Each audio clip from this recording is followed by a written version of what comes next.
Hi, this is Rabbi Zach Pleasant, and you are listening to You've Always Belonged Here, Temple Israel of Westport's new podcast. Each week, we will share moments from the Bima given by our clergy team or conversations with members of our staff or community.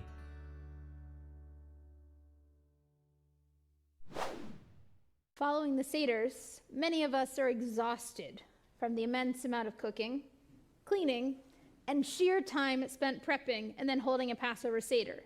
And for those of you who attended, it's also exhausting. And yet, Jewish tradition asks us to do one more thing among all of that, to start counting up. There are 50 days between Passover and Shavuot, as Cantorman explained to us at the beginning. 50 days of anticipation between when we celebrate leaving Egypt and when we as a people receive the Torah on Mount Sinai. One way to think about this is in terms of the beautiful words we will read from the Torah tomorrow morning. After Moses laments the challenge of venturing into the unknown, a very common occurrence in our Torah, God says to Moses, "Vayomer panai yelchu v'chanichoti lach." I will go in the lead and I will lighten your burden. Knowing the struggle that the Israelites, and in particular Moses, have just endured, God promises to guide them on their journey and make it that much less burdensome than it might have been otherwise. One of our sages, Rashi, an 11th century commentator, teaches us that God does not mean to send any angel, some random incidents to help them, but the Shekhinah, the mothering presence of God. God knows that we need to witness God's physical presence as we traverse the most challenging days following our enslavement. Because, yes, we were and are free, but we were unsure about what was to come, and we yearned for the uncomfortable comfort of what we once knew. The Shekhinah was able to be a renewed source of comfort for us, helping assure us that we were moving towards freedom and salvation, even in the unknown. Especially when we have experienced hardship and intense transition, we need comfort.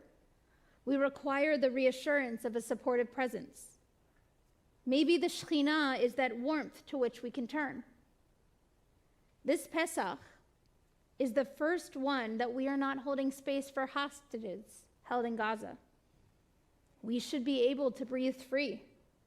And yet, anti-Semitism and anti-Zionism are more rampant than ever.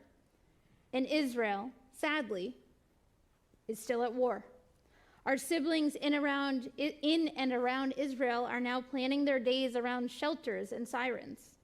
Here at home, we are bombarded with hateful acts against Jews. We need to feel God's presence more than ever. We want to feel Shekhinah with us.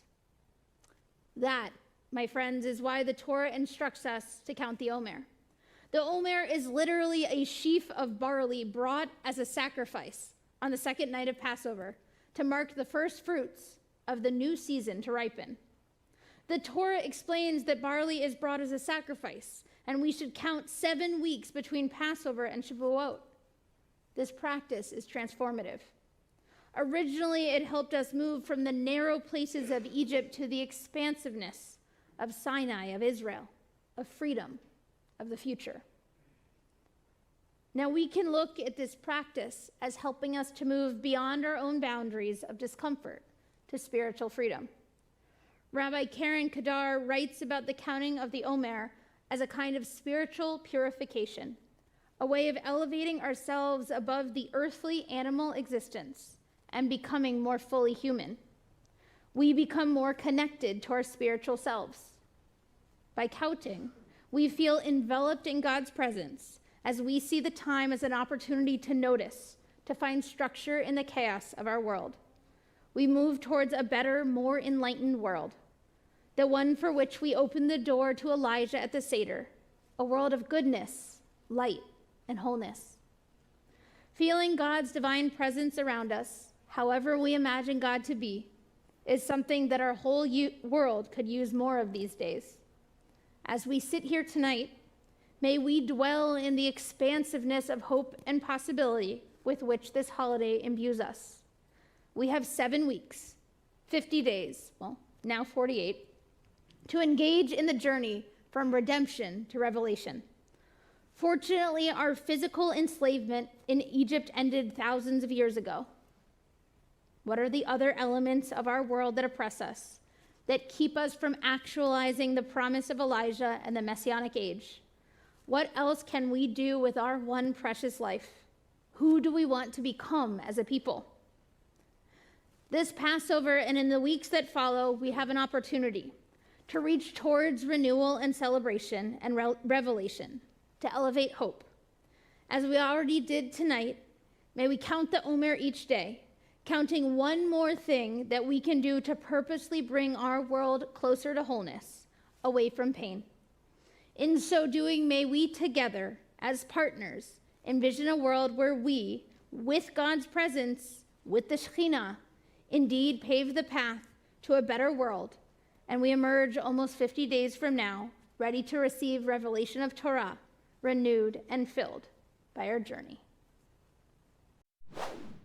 Thank you for listening to this week's episode of You've Always Belonged Here. Be sure to subscribe wherever you get your podcasts. To learn more about Temple Israel, visit our website, tiwestport.org, follow us on Instagram at Temple Israel Westport, or like us on Facebook, Temple Israel of Westport, Connecticut.